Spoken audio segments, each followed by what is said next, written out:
Hello, everyone. Welcome back to another episode with the Crime and Coffee Couple. My name's Allison. My name's Mike. Hi, Mike. What has two thumbs and is excited to be here today. This guy right here. That's me, everybody. Yeah, we got, welcome. First and foremost, welcome any and all new listeners. This is a podcast, weekly podcast, every single Sunday where Allison tells me a new story that she's meticulously researched. I'm not even reading that. That's just my vocabulary. Well, I'm more about myself. This is kind of a big deal. I meticulously, but you do a great job researching all these, and they're a little lesser known because she's a true crime fanatic and tries to find ones that she's never heard of so she can learn about them, and she's genuinely interested and tell these unfortunate stories. Yes. And I'm just some schlub, her husband, that have been married to you for over 20 years now. Yeah, it's coming up on 24. Yeah, so we do this every week, and if you want to subscribe to us, you can listen to even more podcasts every single Wednesday.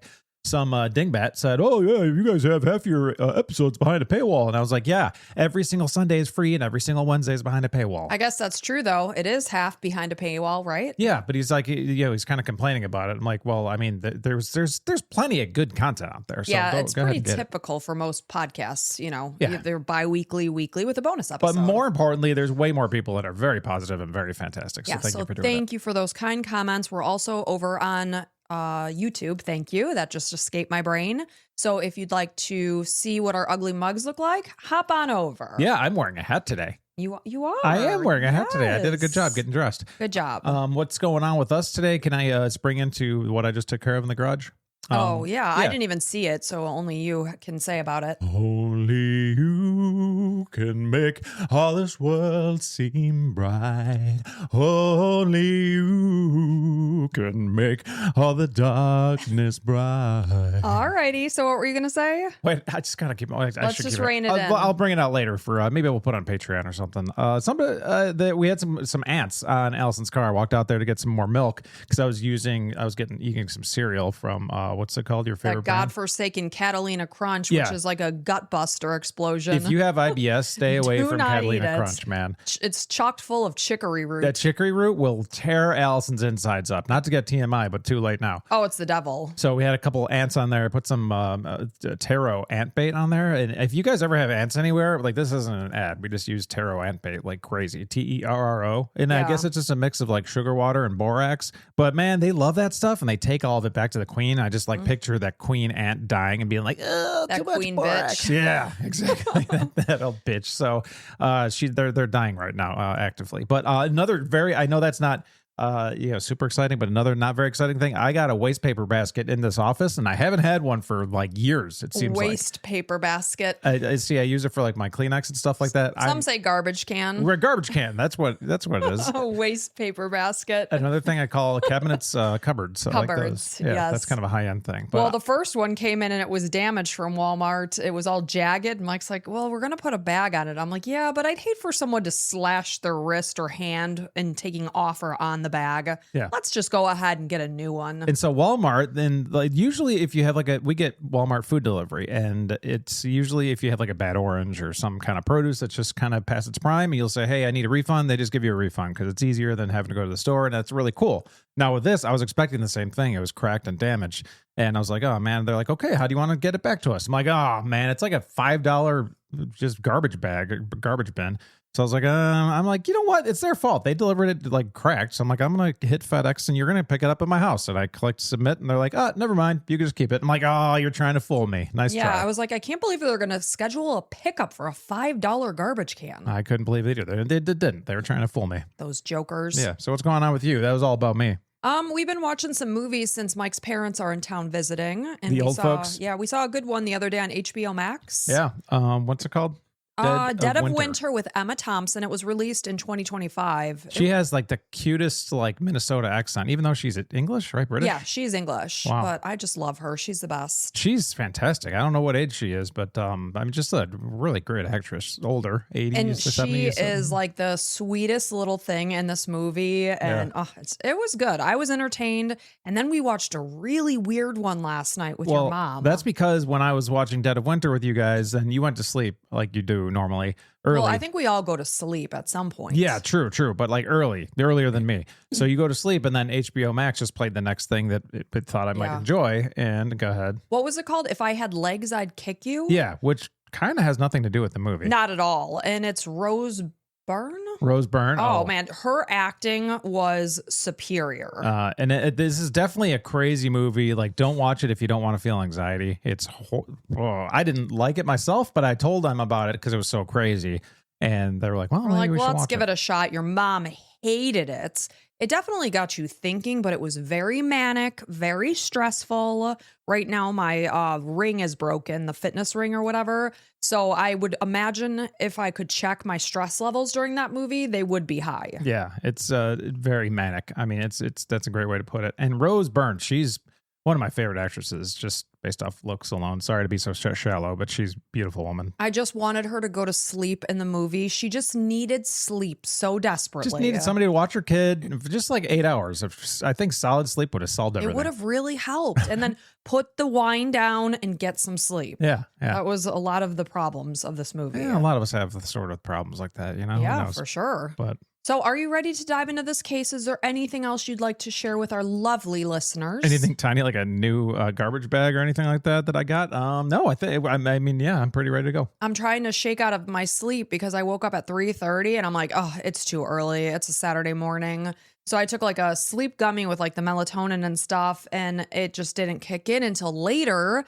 So now when I'm waking up, I'm like, oh, shoot. Oh, there's just melatonin in there, huh? Yeah, I'm like, I got to climb out of this sleep hole. Yeah, it's just melatonin. I'm just shaking out of the sleep. So I'm drinking my coffee. So I think I'm feeling good, though. So I'm ready to dive into this cup of coffee. Yeah, let's do it. All right. So this is a listener suggestion from Jessica. Thank you so much.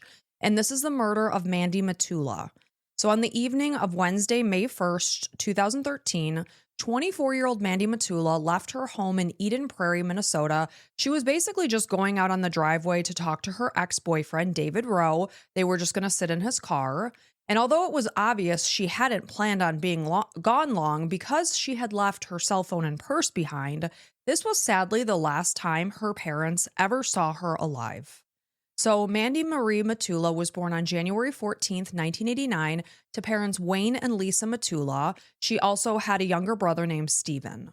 So after graduating from Eden Prairie High School in 2007, she went on to receive a Bachelor of Art degree at the University of Minnesota Duluth, this is UMD, in 2011. So she began playing softball early, starting in 3rd grade. And at that point in time, you know how it is with the little ones, you're trying to test out the positions, see where everyone fits because they're so young. Yeah. So she realized at a young age that pitcher was truly where she was meant to be. That was like her home. So she eventually became a star player and the captain of her high school team. She wore my favorite number, lucky number 14, throughout her career. And she helped her team finish in 3rd place in the 2007 Minnesota State High School softball tournament.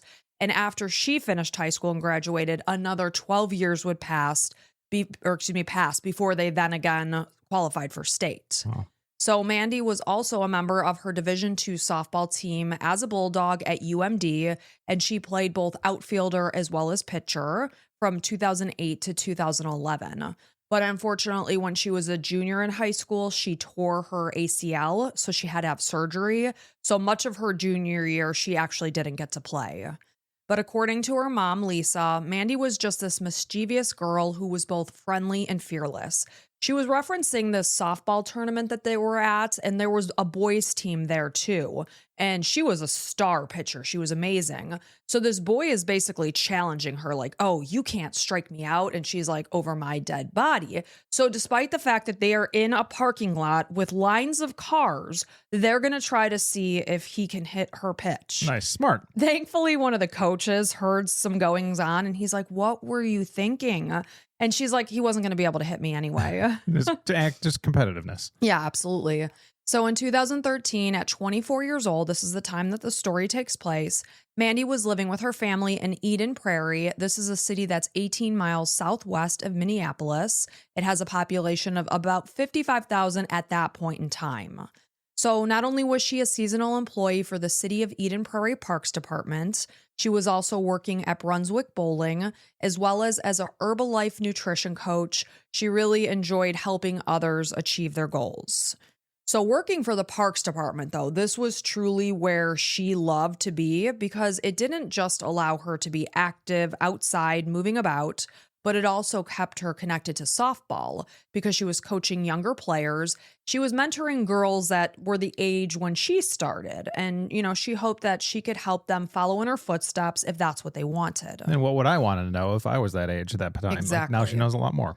So, right around Labor Day of 2012, Mandy ended her 8-month-long relationship with David Rowe. This is someone that she knew for a long time. They actually went to high school together. So, after graduation, he attended the University of St. Thomas from 2007 to 2009, and he played football on this team. And then after their breakup, they did still remain friends. And in May of 2013, he was going to St. Cloud State University. He wanted to become a police officer. He was also working part-time at the Eden Prairie liquor store. He had just applied to be a police officer in North Dakota. So at about 11 p.m. that Wednesday night, May 1st, 2013, David showed up at the Matula home and he was asking to speak with Mandy. So his visit actually came after they had been on the phone together and they had gotten into an argument. So it sounds like he wanted to come and talk to her in person. So Wayne recalls seeing his daughter walk outside, climb into David's 2013 black Ford Escape SUV, and he was just periodically peeking through the window, checking to see if they were still out there. But it was getting late. He had to get up early for work the next morning. So at the point that he went to bed, he said that they had been parked on the driveway between 20 and 25 minutes. It could have been longer because he went to bed. He doesn't know.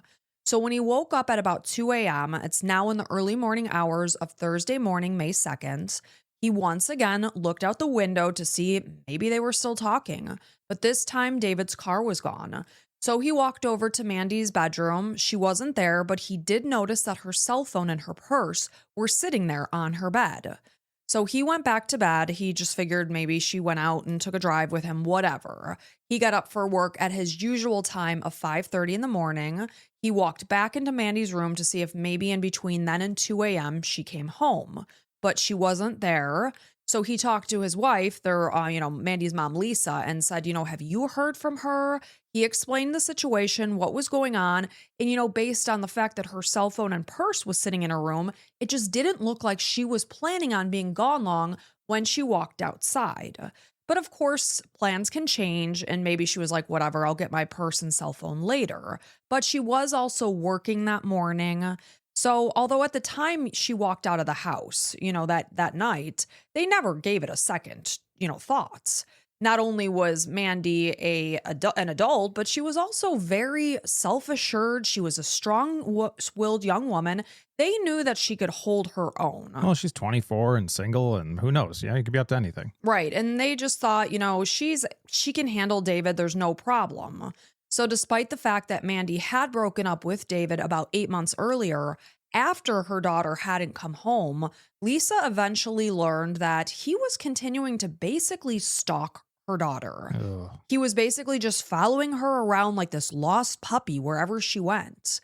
And he hadn't been physically abusive during the relationship, but after the fact, Lisa learned that Mandy had confided in some people that he had been verbally abusive to her during the relationship.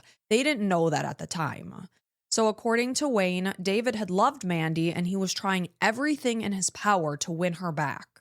Although she really had zero intentions of becoming romantically involved with him again, she was just a very kind, empathetic person. She recognized that he was hurting. She was just continuing to be friends and spend time with him. Well, he's like the one that needs to break it off. Like, you can't be the sick little puppy because that's not attractive to anybody ever. Not at all. And sometimes you got to rip that Band-Aid off because it can be painful to just spend time with someone as friends when one party clearly wants more. Yeah, and that's keeping the wound open. Totally. So for it to start healing, you got to get off. You have to get out of there, but it's easier said than done when, the heart wants what the heart wants.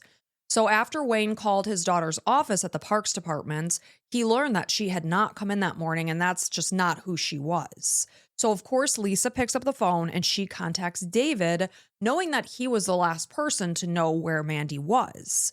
So he explained that they had pulled out of their driveway, driven over to nearby Miller Park, and they were sitting there talking in the car. They got into an argument.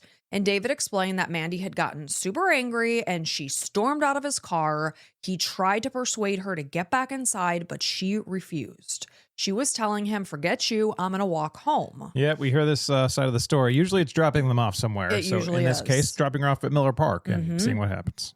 So Wayne and Lisa were very skeptical of this story. Their daughter was level-headed. Yeah, she was firm in what she wanted. Sometimes she might have a temper. I would be somebody to potentially storm out of a car and be like, "I'm walking home." Yeah, you would. You probably have. I'm sure I have. So they were also thinking it was very late at night. It was also very cold outside, and she had to work the next morning. So as Lisa ended her conversation with David, Wayne headed over to the police station to report their daughter missing. This happened at 8:30 in the morning. So since David was the last known person to have seen Mandy, a detective from the Eden Prairie Police Department called him in order to get some information. So during this recorded conversation, which I listened to the entirety of and will play a clip from, David indicated exactly, he ends up saying exactly what he told Lisa, but he also went on to say that he and Mandy had been seeing each other off and on since December, and things just hadn't been the best in their relationship. He said that they talked every day despite breaking up, and that they had somewhat of a business together. And when he was talking about this, he was referencing Herbalife. And he said it was doing well. He confirmed that he had come by Mandy's house sometime the night before, between 10:30 and 11 p.m. And he said that they had gone and sat on the driveway for a bit. But then when he clarified, he said that they drove off to Miller Park after about 3 minutes after she got into the car.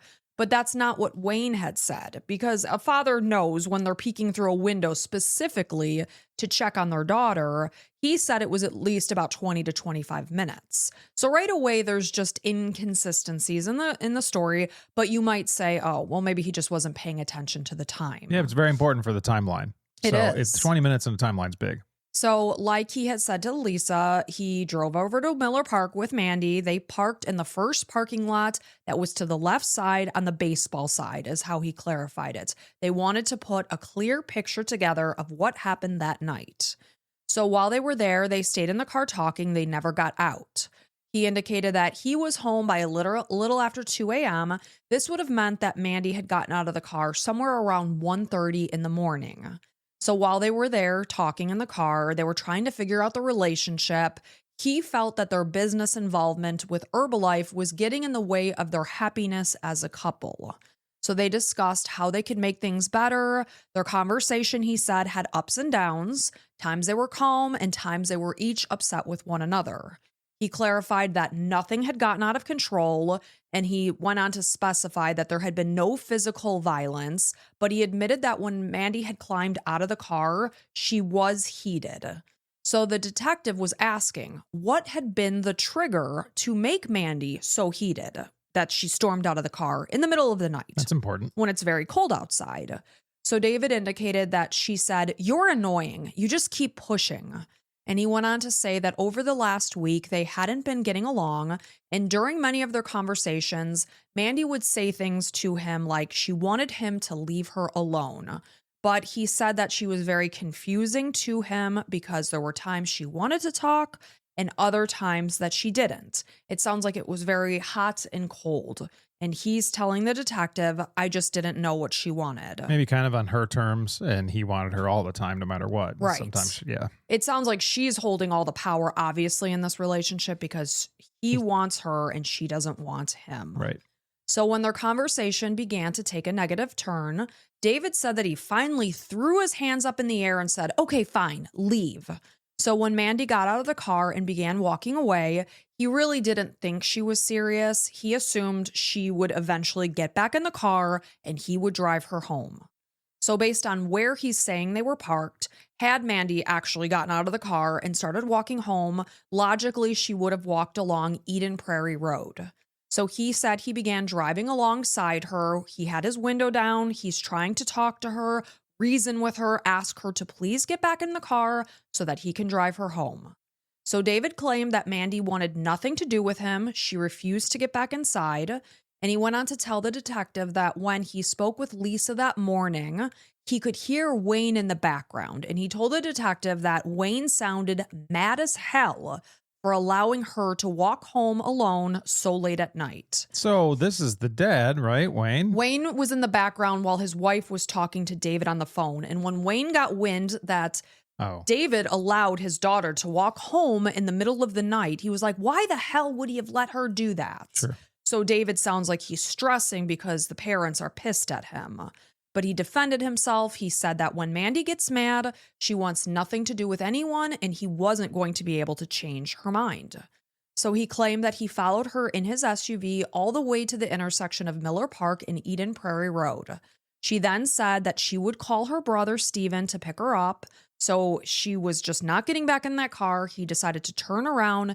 He drove back towards his house in Victoria, which is a little bit more than a 15-minute drive from Eden Prairie. So the detective explained that since Mandy hadn't shown up for work that morning, they did have officers out there looking for her.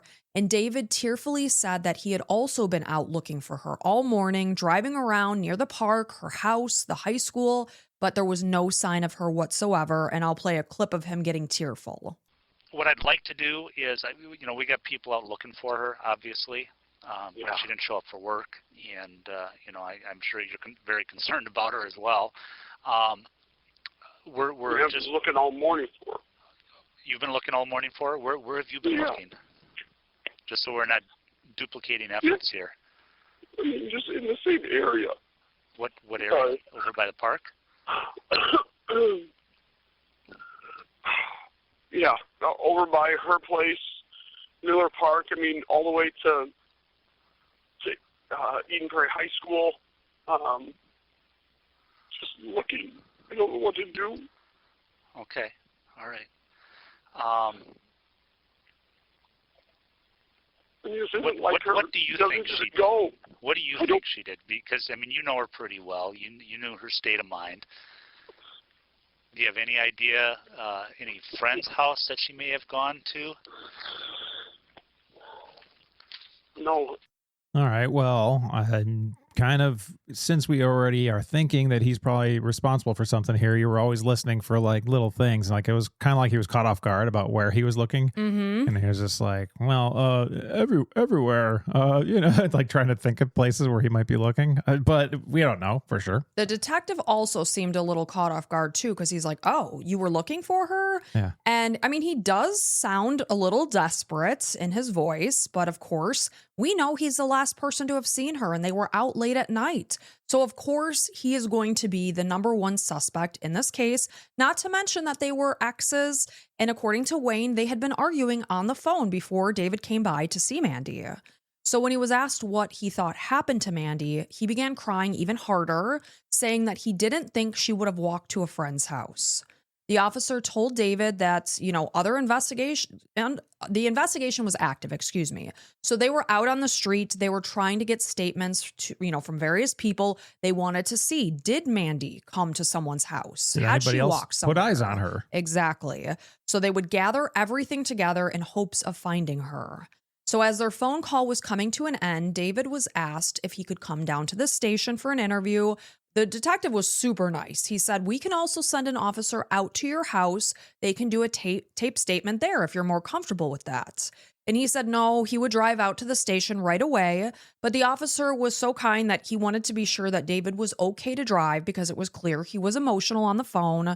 And he was assuring him, no, I'm okay. I will drive down to you in order to give you my statements. So David did as he said he would. He drove over to the police department. However, rather than going inside the station and asking for the detective that he had spoken with on the phone, as he had been instructed, as you can hear in this taped interview, he instead wrote a note and he left it on the front window of his SUV, instructing his family to check his cell phone for a farewell message that he previously recorded. Then he put the gun in his mouth or put it under his chin. I don't know. He shot himself in the head. Done. And that's how they found him. He was still alive at that point in time when officers saw him in this state in his car. So he was transferred to the Hennepin County Medical Center. He died the following day. What a cowardly scumbag. With him died any information as to what happened to Mandy and where she could possibly be. Coward, low-life piece of garbage. So he knew, and I'll tell you all the information, he knew there was no way he was going to get out of this. Blood that was found on a jacket that was in his SUV, as well as on the rear hatch of the car, was processed by the Hennepin County Crime Lab. The blood inside was confirmed to be Mandy's. On May 4th, searchers then found an unfired .40 caliber bullet in the parking lot of Victory Lutheran Church in Eden Prairie Road and Scenic Heights Road. This is only minutes away from where he said they were at Miller Park. So a ballistics test of markings on it indicated that at some point it had recycled through his gun. It had been in the chamber of his Smith & Wesson handgun. This was the same gun that he used to kill himself. So the church is in a residential area about a block from where the Matula family actually lives. So during the early morning hours on Thursday, 5 neighbors recalled hearing popping sounds sometime between 2 and 4 a.m. coming from the area of the church, as well as the sounds of an adult screaming. Interestingly enough, no one called the police. I think they were just attributing it to other sounds. Sure. And things happen. Like, you listen for it again, you're almost like, should we call? And like nothing. Like, and then it gets quiet. Yeah, so you I think, guess it's okay. oh, okay. So one neighbor in particular who had been up at the time with her daughter. So I would take that to be a more solid time frame because they were awake versus someone who's woken up in the middle of the night. You might be more groggy. So they thought they were hearing the pop of a firecracker at 2:30 in the morning, followed by screams, and then the second sound of a loud firecracker. In general, if you're hearing firecrackers sometime in May in the middle of the night and screams, it's probably a gun. Right. And it's also, very dark outside. It's a weeknight. People are working the next morning. It's less likely that people are just going to be out and about setting off fireworks. Oh, anytime I hear fireworks, I always think, is there some kind of celebration? If not, are those gunfire? And it's usually something, So it's weird because we live in Florida and there's got to be some sort of gun range near our house. I just think it's somebody's house. It's just I'm there's land. People have land in Florida. They just like to shoot their guns. And our dog hates the noise of fireworks. So and I'm talking like in a 7-day stretch of time, we might hear it like 1 to 2 times a week. And like because of that, I've gotten to hear the sound difference between handguns and rifles. Yes. I can hear the handgun like pop, pop, pop, pop, pop. And then the rifle's like boom, boom, boom, boom. Yes. Or then shotguns and stuff. Me and our daughter were sitting on our patio table because it's so beautiful outside right now. And we're eating our ramen dinner, just sitting there, and our daughter's like, that gun sounds a little different than the one we usually hear. Yeah. Like, welcome to Florida.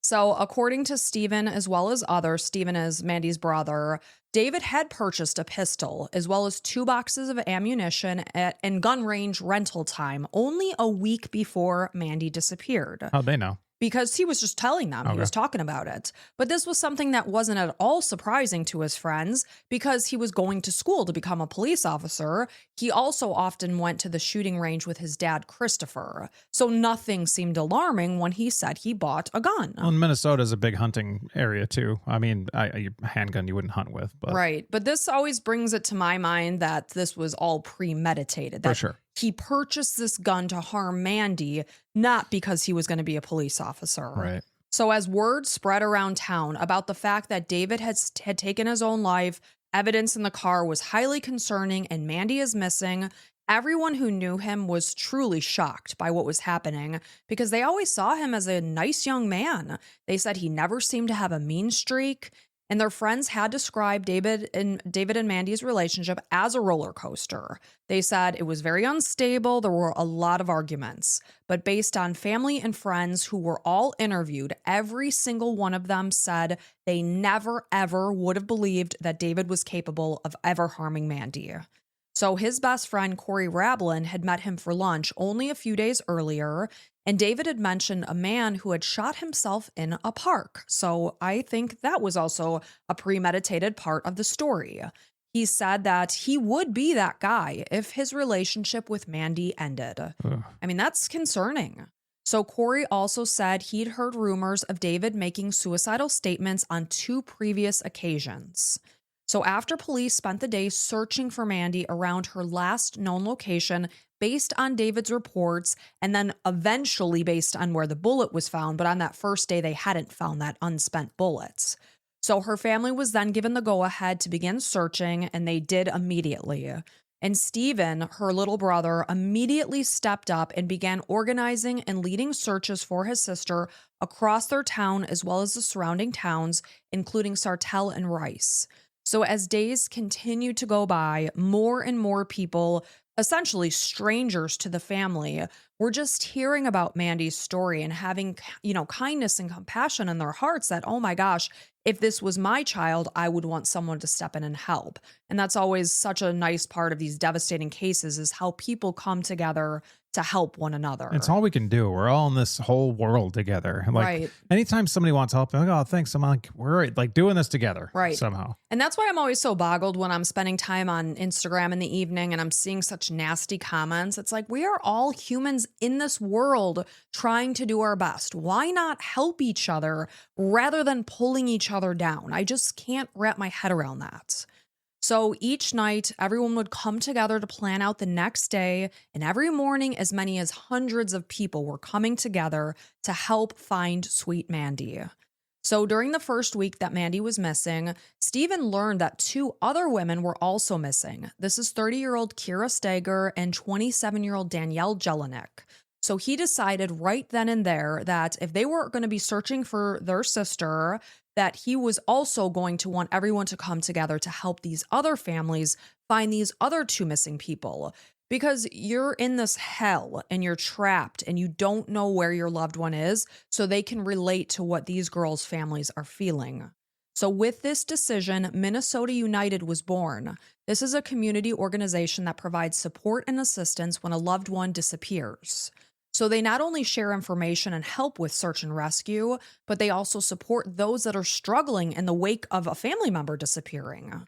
So, however, they had to wait 177 agonizing days after Mandy went missing, not knowing what happened to her.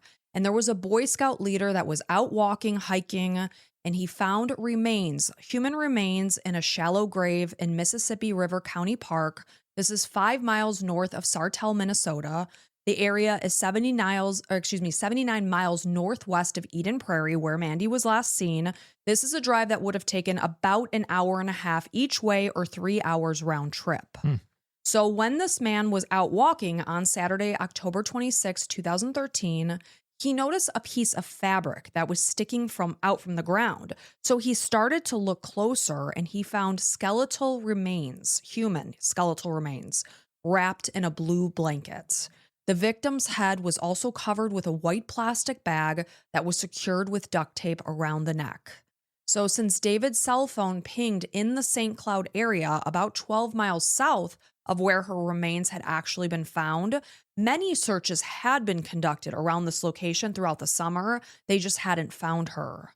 So although they had to wait for positive identification through dental records, Wayne confirmed that the ring that the victim was wearing matched Mandy's Eden Prairie class ring that she often wore, as well as a sweatshirt that was found with the victim with the University of Minnesota Duluth fast pitch number 14 on it. This is Mandy's number while she was on the team. There was no doubt that this was Mandy, but it wasn't until the following day that the dental records confirmed 100% that this was Mandy. The medical examiner determined that she had died from a single gunshot wound to the head.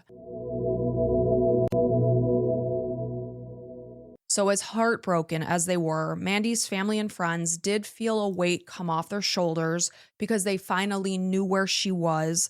They thought in their mind that they might never find her, so they could finally lay her to rest, feeling relief that their tragic journey had come to an end.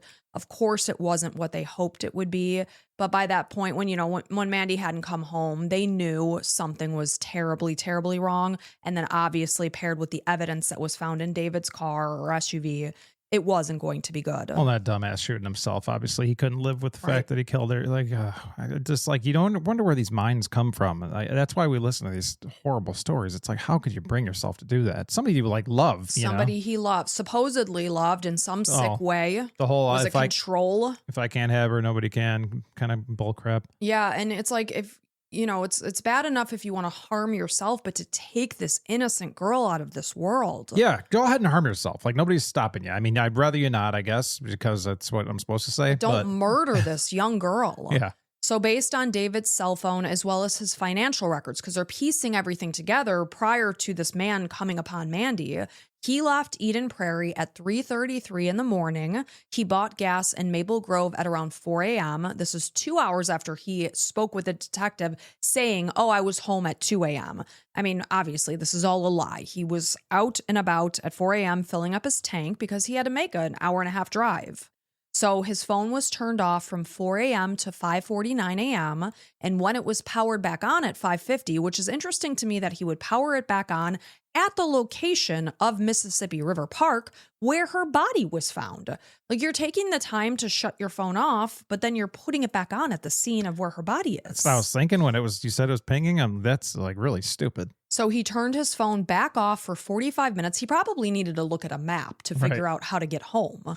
And then it was tracked, his car was tracked moving south along I-94. What a complete idiot. Idiots. So later that morning, he used his phone to make a goodbye video to his brother Patrick, and then he downloaded a Bible app. Oh, yeah.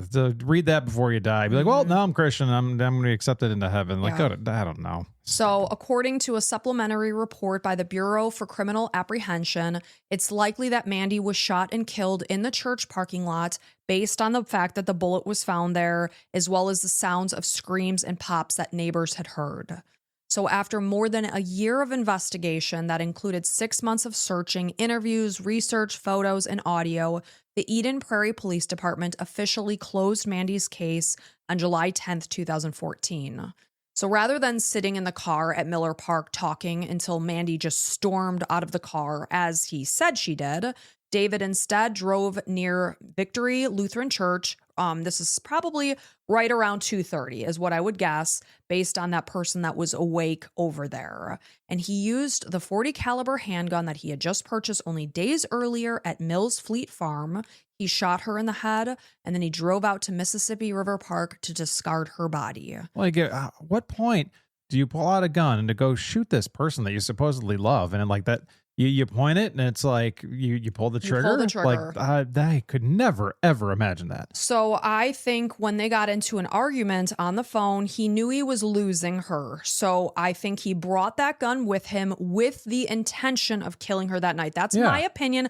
I don't think they got heated and then he killed her. I think he planned on killing her that night. Well, he bought it the week before and he was already thinking about stuff. So according to the documents, David's autopsy found scratches to his hands, so it's clear that Mandy was fighting him back, as well as acute alcohol intoxication. So he was wasted when he drove out to the police department and killed himself. Alcohol was also found in his car when he shot himself in the parking lot of the police department.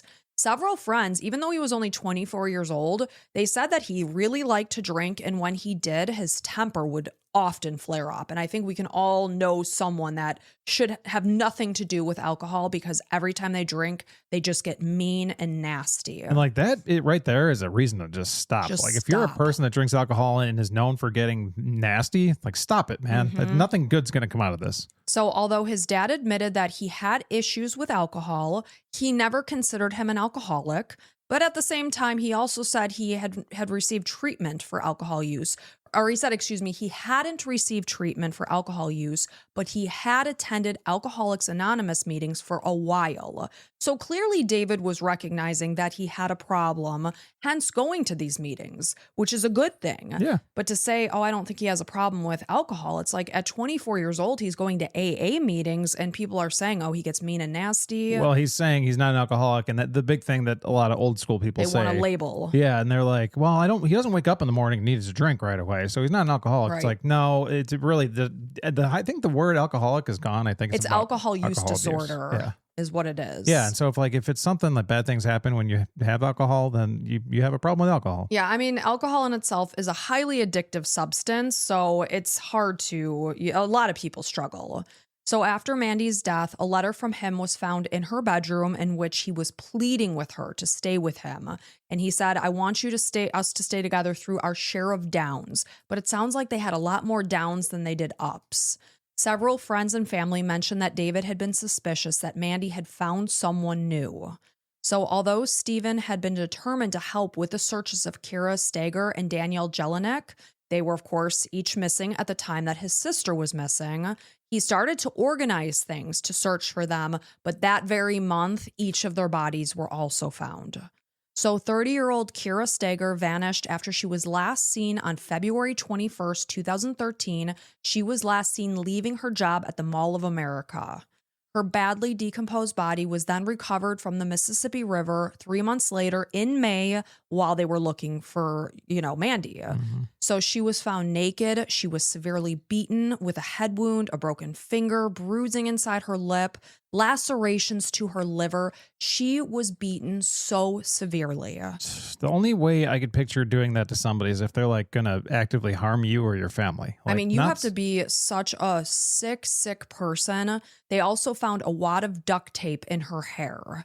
And her husband, 39-year-old Jeffrey Trevino, had been in custody ever since they started the investigation for Kira because they immediately found blood spatter in their bedroom, as well as her DNA in the trunk of her car. Jeffrey was convicted for her murder in October of 2013, and he was found guilty of second-degree murder. He was sentenced to 27 and a half years, with at least 18 years to be spent in prison, which I think is insane, because 18 years for viciously beating someone to death and then discarding the remains is insane to me. And not just someone, but his wife, His right? wife. And that's like ultra horrible. Yes. So on the other hand, 27-year-old Danielle Jelinek, she disappeared on December 8th, 2012, after spending the night at Aaron Schnagel's home. Her body was found 5 months later in May of 2013 in a swampy area that's known as Peterson's Pond, right near Aaron's home. So although the area had been previously searched, there was a lot of snow on the ground. Of course, this is Minnesota, so her body had been concealed. It wasn't until the springtime, when everything thawed, that they finally found her. And sadly, Danielle, had been battling an active methamphetamine addiction ever since high school. So she had gone into treatment on multiple occasions to get sober. And according to her sister Corey, she actually had gotten sober after her last treatment all the way back in 2004. But then she met and began dating Aaron. He was using drugs, and then she got back into it as well. So an autopsy found drugs and alcohol in her system, but no exact cause of death was listed. The jury was told that after Danielle arrived at Aaron's house, they were drinking together, they did cocaine. He had given her this cocaine, is what the prosecution is saying. So after she died from an overdose, rather than contacting 911 for help, the prosecution accused him of dumping her body in this nearby pond on his property or nearby in order to conceal her death. But then they heard from the defense that Danielle had purchased these drugs on her own, and she had left Aaron's house. He didn't see her die, but she wandered off. She had basically stumbled around, fallen down, and then died of exposure. Okay. And then there was a snowstorm happening on the night of her death, so her remains were quickly concealed. I mean, possible, depending on the drug and stuff. So Aaron was found guilty of third-degree murder for providing her with the cocaine that led to her death. Well, cocaine, you're usually going, right? That's an upper, so I don't know. Yeah, but you can have a heart attack, Yeah. So she maybe started to feel bad and then left and wandered off, is what the defense is saying. Sure. So the jury didn't believe that he tried to conceal her body. They do believe that she wandered off into the snow on this cold night and she got lost or confused or fell asleep and died of exposure. So he was found guilty of third-degree murder for providing her with the cocaine that led to her death. Did I already say that? I don't know. If I did say it already, I just want you to know he was found guilty of third-degree murder. That's an important detail. So a judge sentenced him to more than 13 years in prison. This happened in June of 2016, with credit for time already served, as by this point he had served 3.5 years. He'll serve the more than 7-year sentence concurrently with an unrelated drug charge. I will tell you, I looked up his current whereabouts. As of the latest available public record from October 21st, 2025, he is released from prison under supervision with Ramsey County Community Corrections.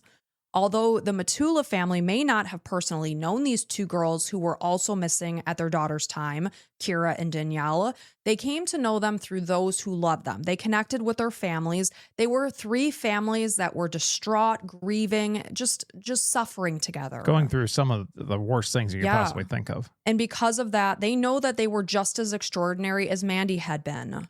Danielle's family describe her as a bright light, and they feel saddened that she'll never have the opportunity to get married, to have children, to live out the remainder of what could have been a long and healthy life. And that's the worst part. Like, speaking as a parent, we tell our son, he's getting to be almost an adult age here.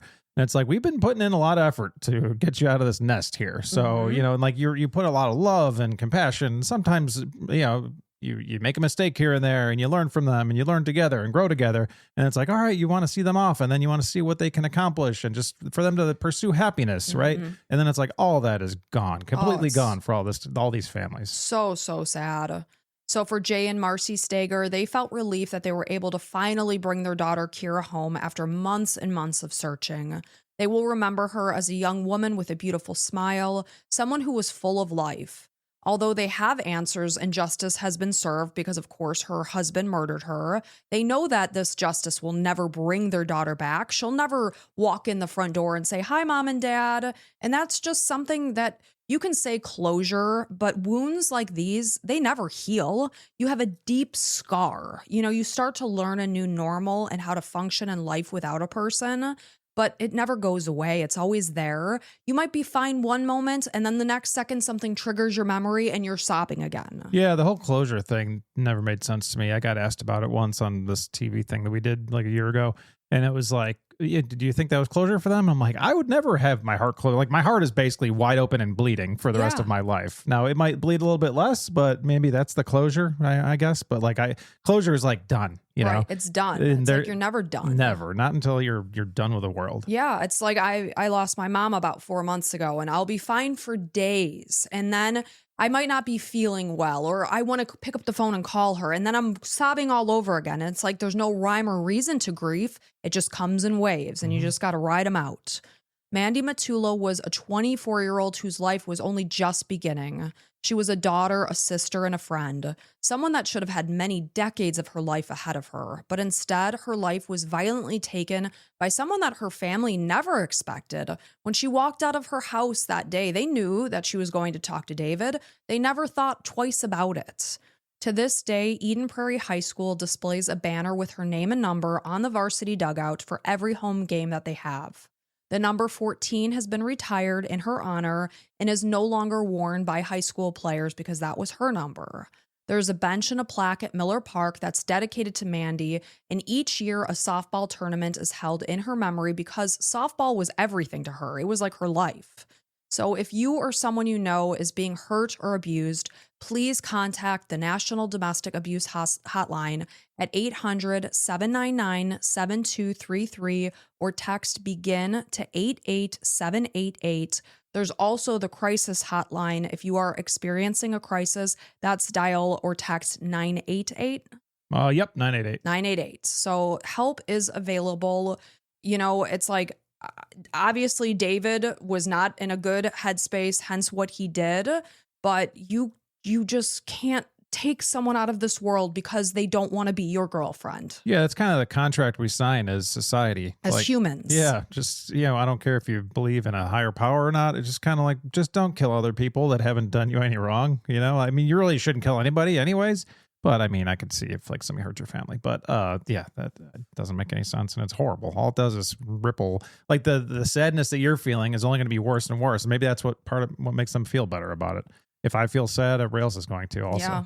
So just horrible. A terribly sad story. Just a beautiful young woman just taken out of this world. Her family will grieve her loss forever because this guy couldn't have her. A question I have, you said there was verbal abuse and not necessarily physical abuse. So like, is verbal abuse, like what would be verbally abusive? Just continuously talking somebody down and telling them they're worthless and stuff? Yeah, I mean, there's various forms. Of course, I have no experience with that. I'm not a psychiatrist or a psychologist, but I sometimes will come across reels on Instagram, and it's women that are recording their partners like verbally abusing them. Real quick, a lot of those are fake. So I got to say that now, not all of them are real. I mean, it's not all are fake. Well, but there's it's like a lot one of the people... girls, she was promoting that she got out of her abusive relationship. Yeah, and that's awesome. I love that. And what I heard coming from this man's mouth was so horrible and shocking. What was it? You don't have to say the exact words. Berating them, telling them what a horrible piece of crap human being they are. Like when you love someone,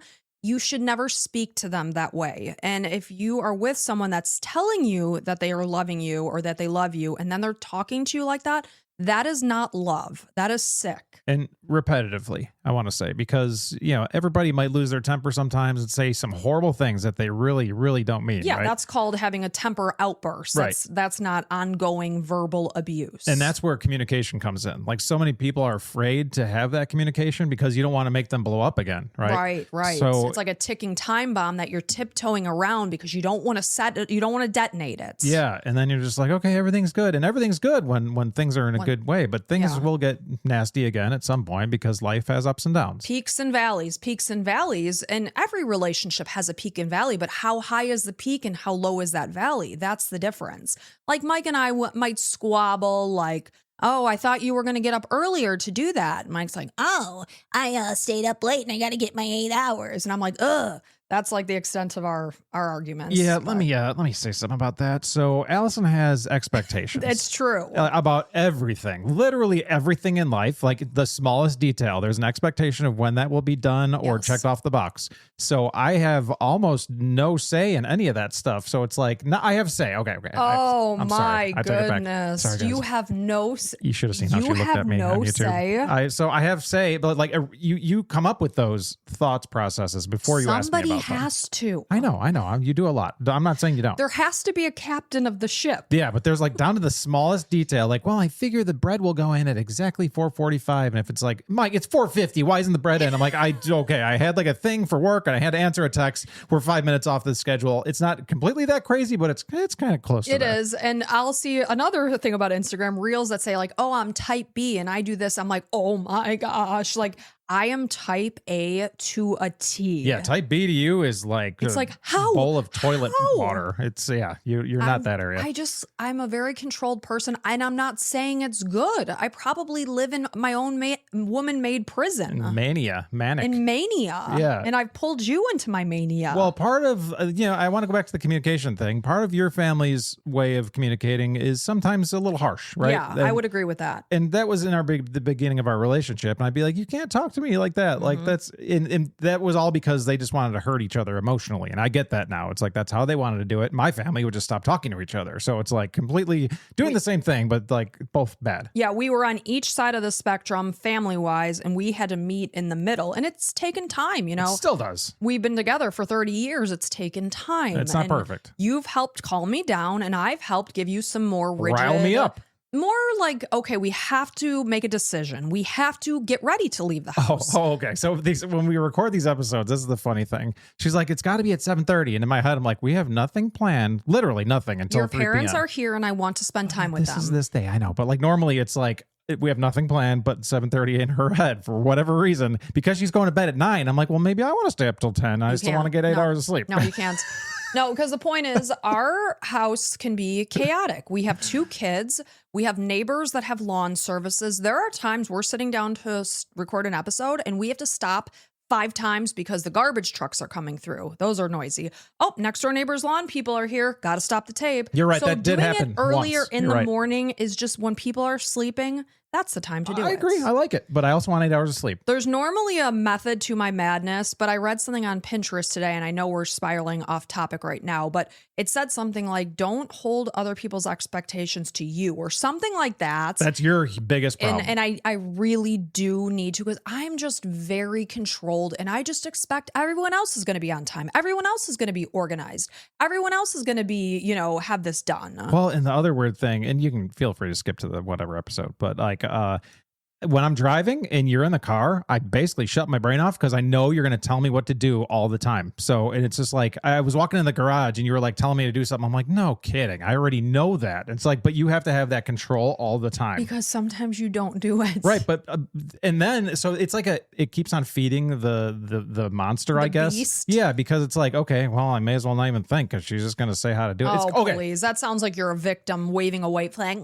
If I had a white flag, I'd be waving it. It's enablement. That's what it is. So if you want, like your kids, like teach somebody to fish rather than give them a fish. You're constantly giving me the fish because you want to make sure the fish is going to be there when you get there. So I'm not even just giving you the fish. I've filleted it. I've seasoned it with lemon pepper and it's sauteed. Not so much anymore. I'm doing the sauteing these days. But yes, you're exactly right. You do so much. You do so much. I'm not trying to take anything away from you. Don't touch me. But sometimes let me, think Do a little not bit. touch me. Try to let me think when I'm on my own. Believe it or not, I get places. Okay. I can buy things. I can get things done. Don't shut your brain At off work, when I'm man, around. I am just getting things done all the time. Oh, yeah. Look at you.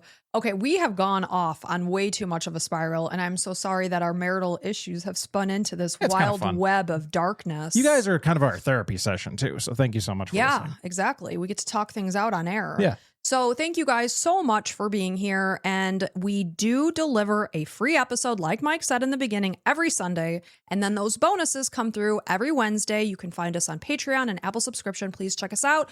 Hop on over to YouTube. We would love to see you guys over there. We're really trying to build that channel. Instagram, TikTok, we're all over the place, man. Come see us. I put new TikToks about trending stories every once in a while too. So and you check it do a out. good job. Oh, thank you. Yeah, so thank you guys so much. Have a wonderful week. Be safe. Maybe say something positive to someone else online rather than something negative. Or in real life. Pay it forward and take care of each other. And until next time, bye.